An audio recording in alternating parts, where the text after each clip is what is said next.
You don't need a biological virus to infect the mind. Today, the real pandemic is one of identity. There's one idea few dare to consider. What if the system itself were narcissistic? Today, we won't talk about disturbed individuals, but about a refined mechanism designed to instill insecurity, manipulate self-worth, and make you dependent on how others see you. Narcissism isn't a side effect. It's an investment, a plan that generates profit and numbs consciousness. In this video, I'll take you through 3 phases. First, I'll show how the system implanted narcissism into the social fabric. Then we'll analyze its behavior and compare it with that of a textbook narcissist. Finally, you'll understand why recognizing it before it's too late is critical. If you already know what a narcissist is, you'll see it here in a completely new light. If you don't, you have even more reason to stay. What you are about to discover concerns you. It's a psychological profile you simply cannot afford to ignore, and perhaps never should have stopped observing. It was a slow process, almost invisible. It all started with television, the first perfect machine for mass-producing insecurity and chronic dissatisfaction. By broadcasting ideal lives, perfect families, wrinkle-free smiles, effortless success, it taught people to hate their own normality. The trick? Toxic comparison. According to a 2017 MIT study, just 30 minutes of TV a day can increase the likelihood of feeling inadequate by 40%. And the more inadequate you feel, the more you buy. Cosmetics, cars, self-help programs. You weren't solving a problem. You were feeding a system that thrives on your weaknesses. But the system's true masterpiece was replacing real needs with injected desires. Do you really need 3 new pairs of shoes? Or did advertising convince you that without them, you're not enough? This isn't conspiracy. It's documented history. In 1929, Edward Bernays, the father of public relations, convinced millions of women to smoke by tying cigarettes to the idea of female emancipation. He called them torches of freedom. The result? An invented need turned into a social desire. That same logic continues today, just with more refined tools. In 2022, neuroscientist Anna Lemke showed that watching luxury ads activates the same brain areas as drug addiction. The message is clear. Your self-worth doesn't come from who you are, but from what you own. And today, with social media, the cycle is complete. You showcase a perfect life to earn likes. The likes trigger a dopamine hit, the dopamine fades, and you need another like. And if you think it's just a coincidence, in 2017, a former Facebook executive admitted, "We designed the algorithms to exploit human vulnerability in the pursuit of approval." You've become both victim and accomplice in the game. This woman thinks she's here for a free eye exam. What she doesn't know is that everyone else in this room is working for us. Today we're running an experiment on social conformity to see if this woman would stand up at the sound of this tone, simply because everyone else is. And the test starts now. But the system doesn't just want to influence what you desire.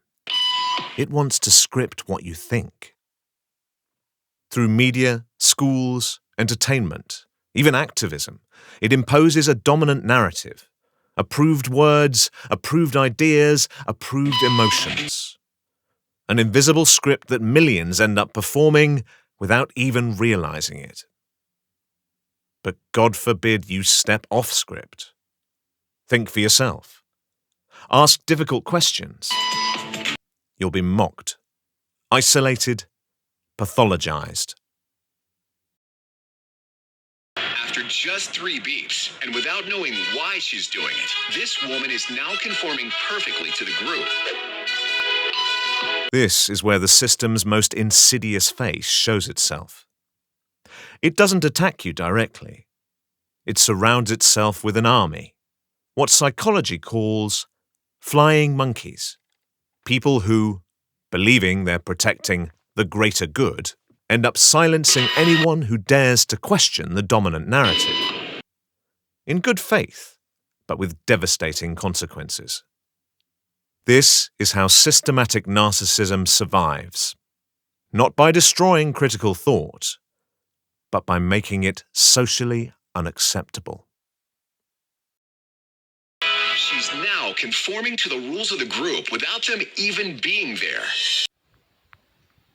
At this point, one question naturally arises. If all of this isn't a coincidence, then what is it?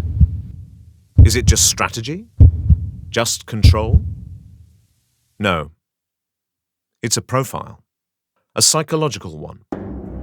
The system we just described behaves like a disturbed mind. It craves attention. It demands admiration. It fears criticism. It punishes dissent.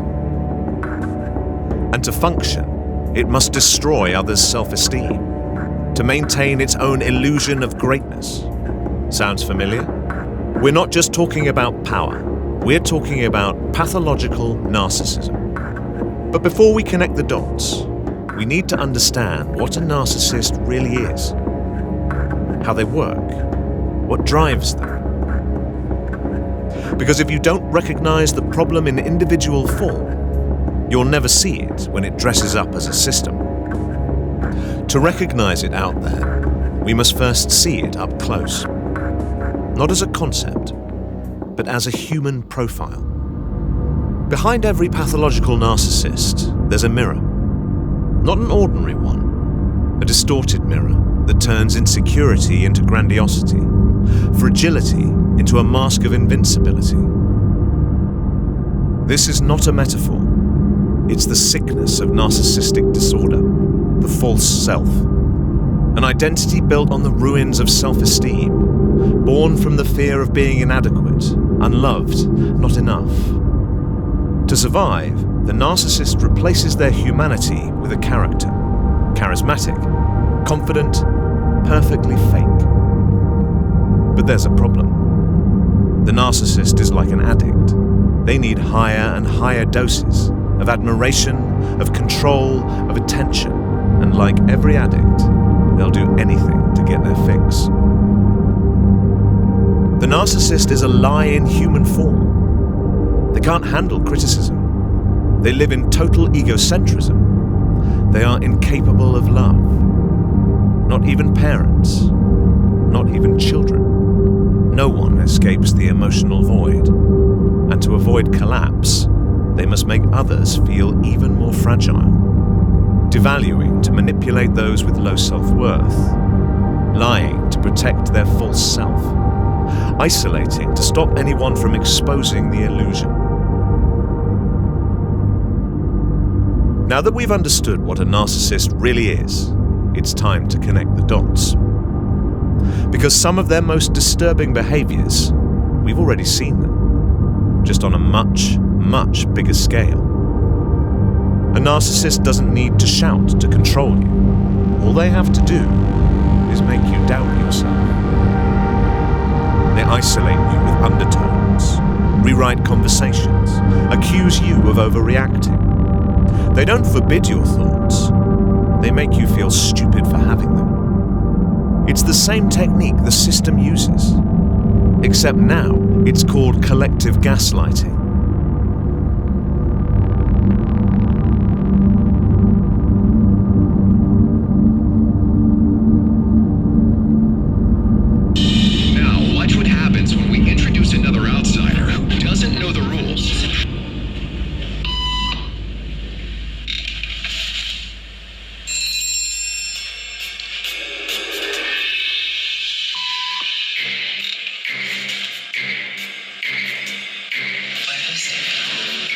Everybody was doing it, so I thought I was supposed to. Think she'll teach the new guy what to do?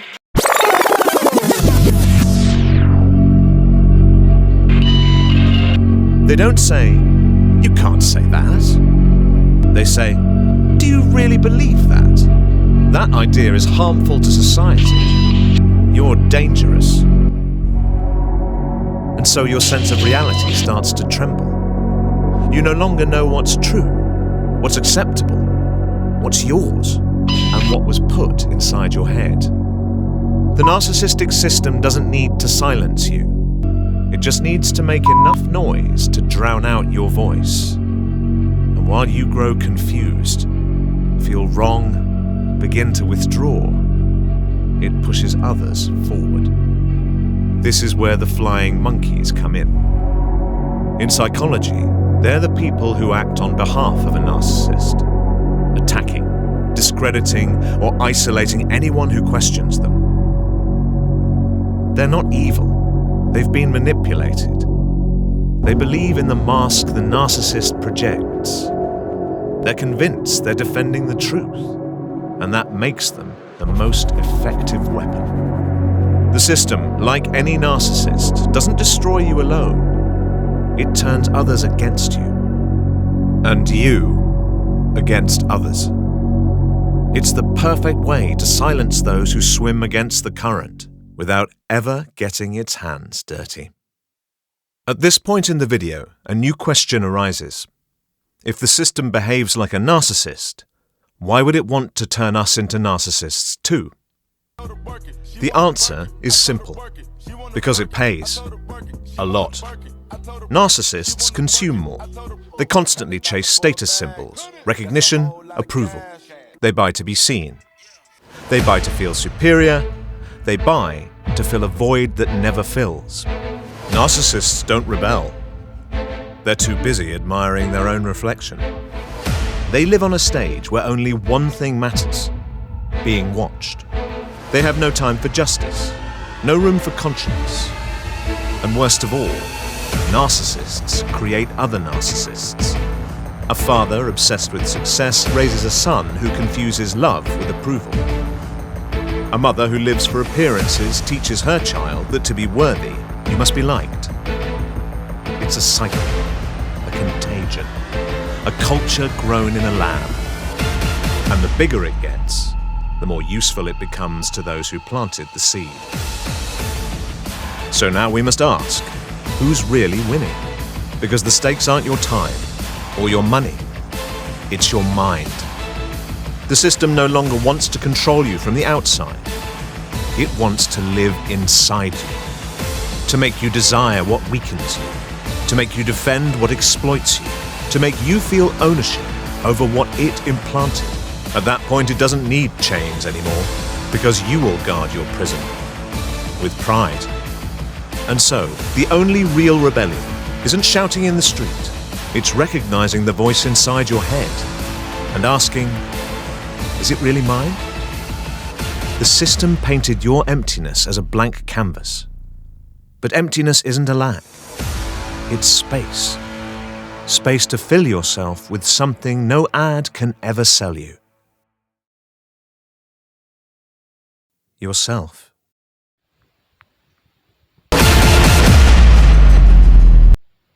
When I saw everybody stand up, I felt like I needed to join them. Otherwise, I'm like excluded.